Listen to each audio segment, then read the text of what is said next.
For years, fans of dancehall have whispered about it, argued about it, and waited for clarity. Two giants of Jamaican music, two powerful voices, two very different energies.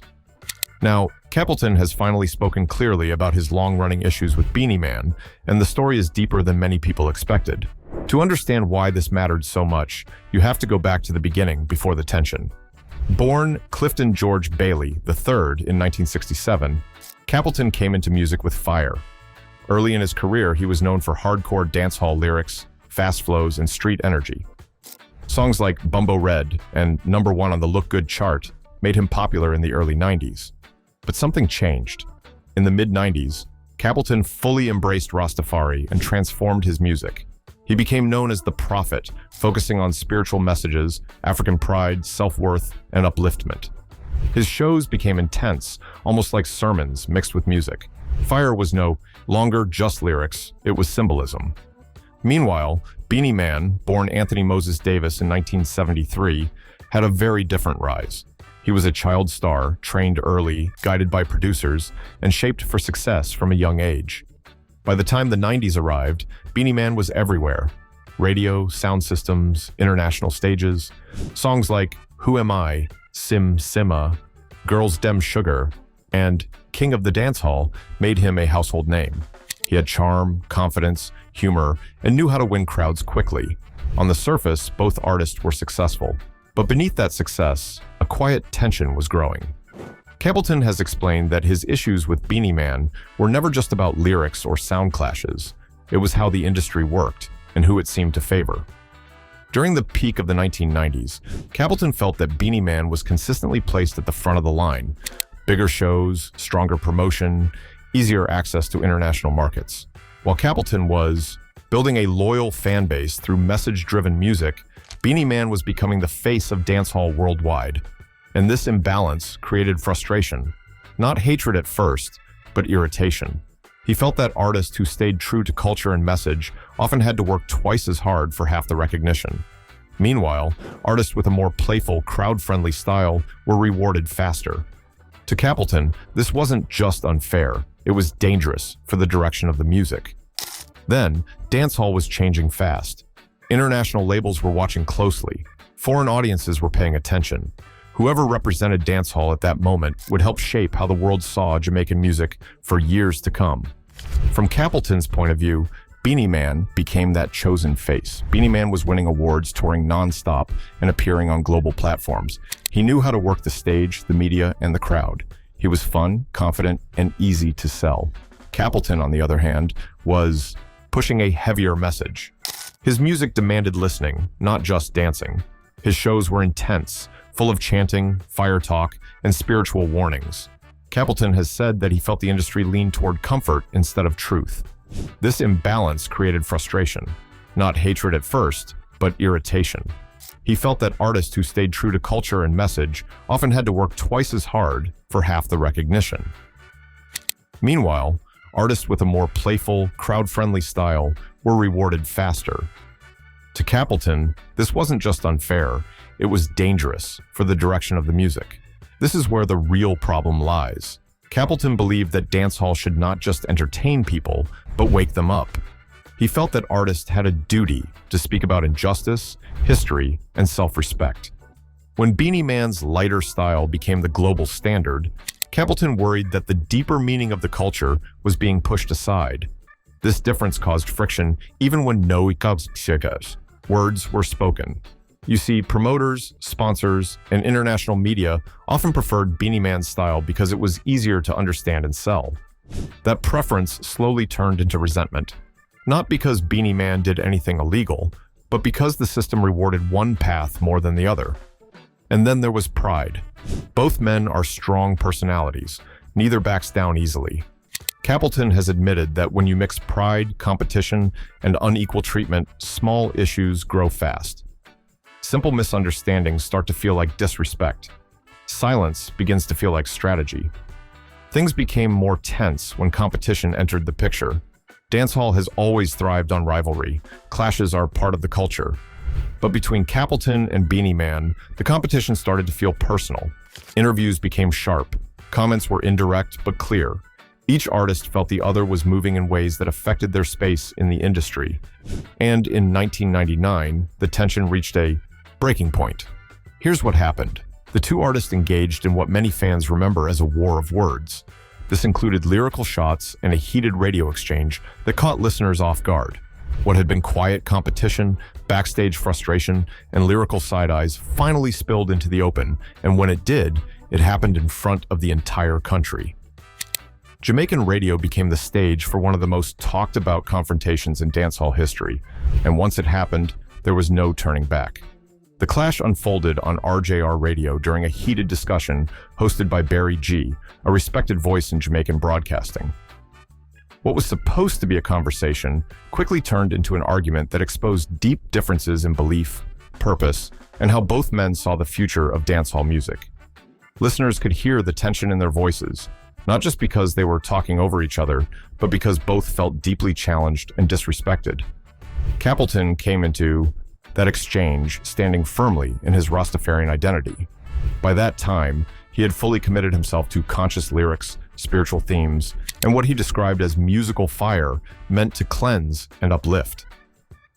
To Capleton, dancehall was drifting in the wrong direction, and he believed too many artists were using violence, ego, and badness as entertainment without thinking about the effect it had on young listeners. He made it clear that he was not speaking in theory. He was calling out real behaviors and real music that he felt were damaging the culture. Beenie Man, on the other hand, did not see himself as a problem that needed correcting. By 1999, he was already one of the biggest names in dancehall, with hit songs, international attention, and a style that blended humor, confidence, and street energy. When Capleton criticized what he saw as violent or shallow lyrics, Beenie Man took it personally. To him, this was not a moral debate. It sounded like an attack on his jazz, artistry, his success, and his right to express the realities of the streets. The argument quickly centered on what fans later labeled the fire versus badness debate. Capleton explained that his use of fire in lyrics was spiritual, rooted in Rastafari, and meant to burn away corruption and negativity. He insisted that his music was about growth, truth, and responsibility. Beenie Man pushed back by defending his style as honest storytelling. He argued that dancehall was never meant to be a lecture or a religious service, but a reflection of everyday life, including its rough edges. As the exchange grew more intense, it became clear that this was not just about lyrics. It was about dominance. Both men believed they represented the heart of dancehall, and both felt they had earned that position through years of hard work. Capleton felt that conscious artists were often pushed aside in favor of more commercial, crowd-pleasing acts. Beenie Man felt that his success was constantly being questioned and undermined by people who wanted to label his music as irresponsible. The radio clash did not end with any resolution. There were no apologies, no soft landings, and no attempts to smooth things over. Instead, it left the dancehall community divided. Some listeners strongly supported Capleton, agreeing that the genre needed more awareness and direction.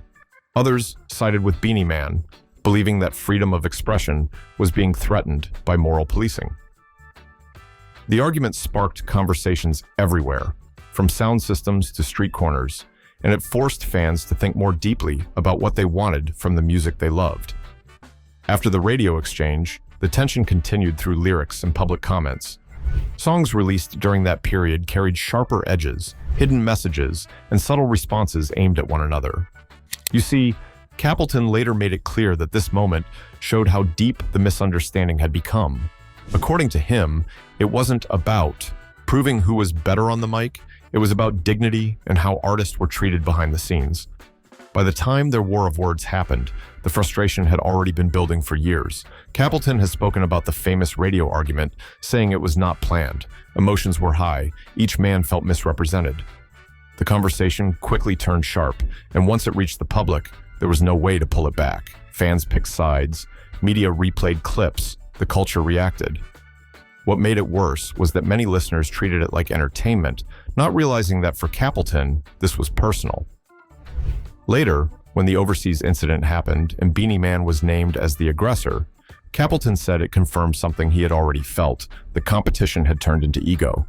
He felt that respect had been replaced by the need to dominate.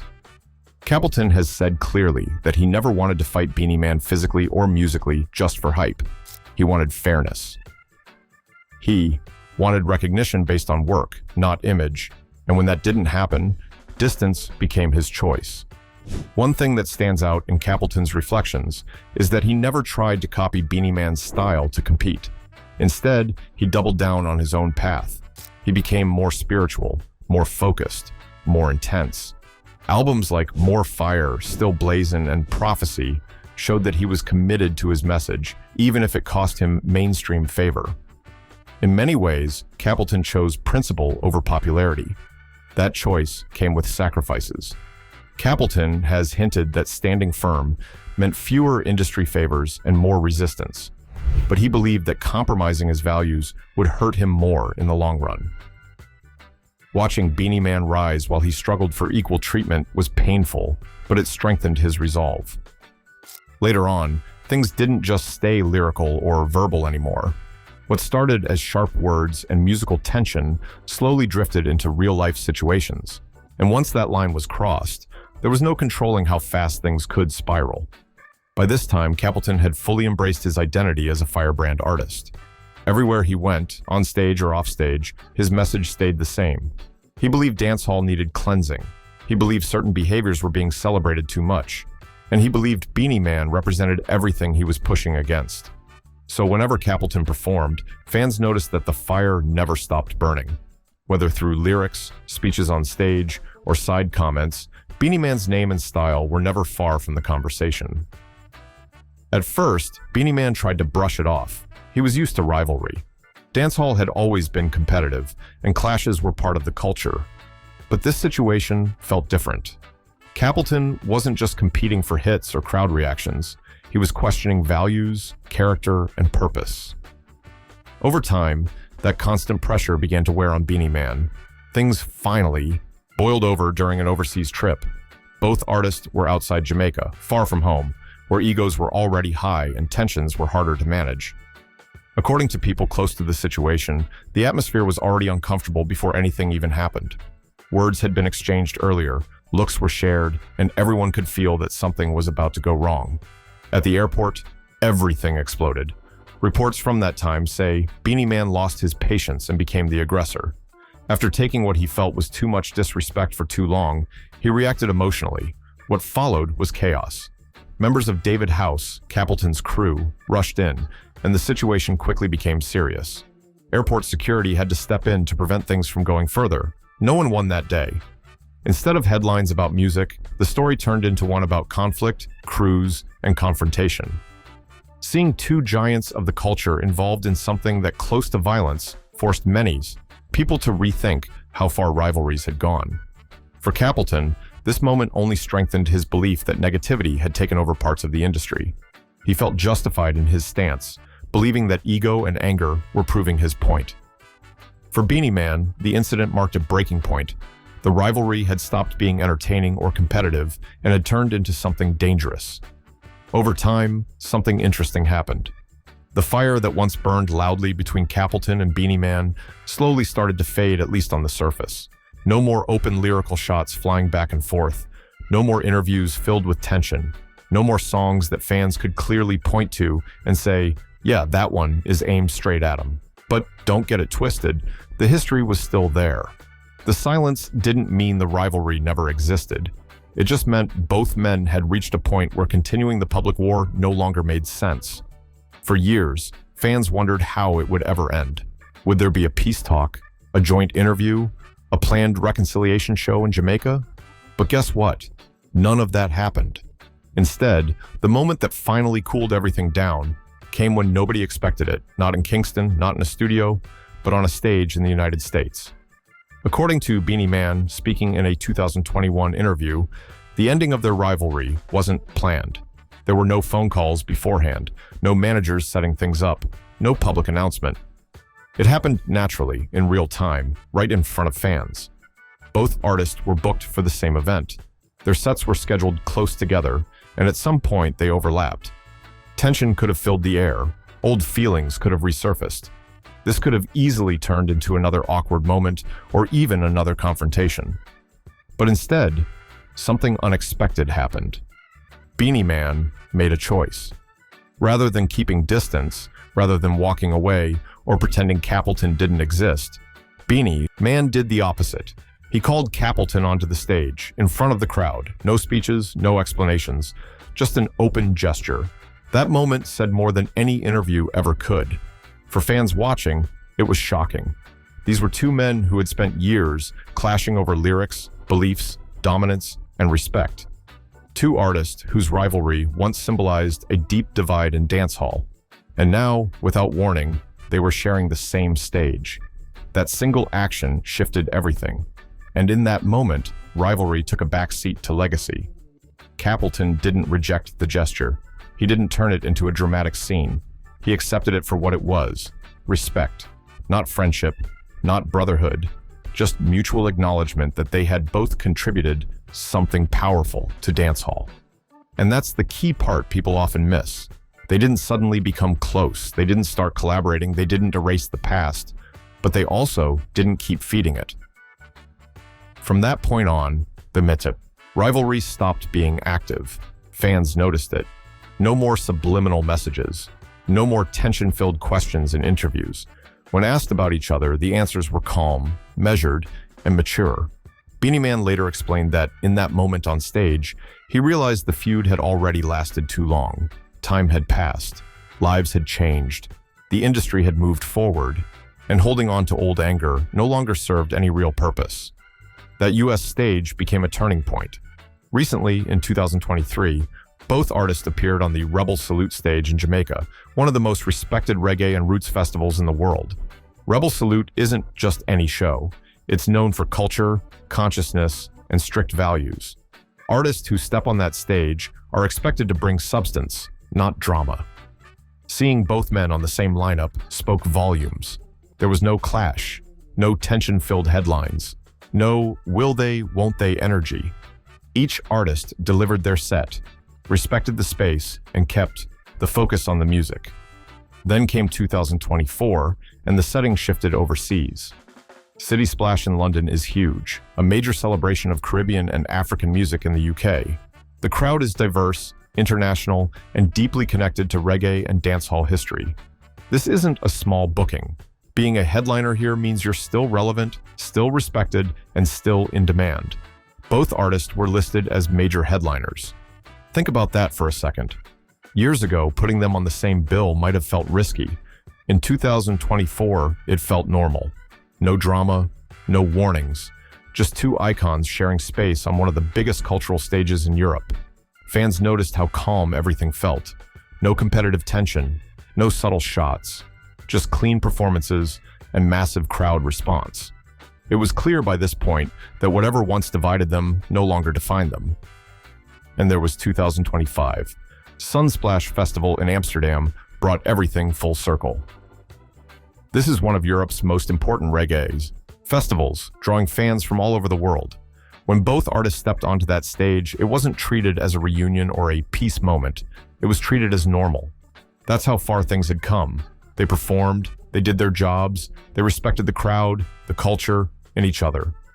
No headlines about conflict, no backstage rumors, just two seasoned performers moving like professionals who've seen it all. Across 2023, 2024, and 2025, the pattern was clear. These weren't accidental encounters. These were repeated public moments showing that both artists had chosen maturity over ego. The rivalry that once defined them had turned into something else entirely: coexistence, respect, and shared history. Today, when Capleton speaks about Beenie Man, his tone is calmer. Age and experience have softened the fire. Capleton and Beenie Man's story proves that time really does change everything. But the question is, did this clash push dancehall forward or hold it back for years? Let us know what you think in the comments. If you enjoyed this deep dive, hit the like button, subscribe to the channel, and stay tuned for more real stories from the heart of reggae and dancehall.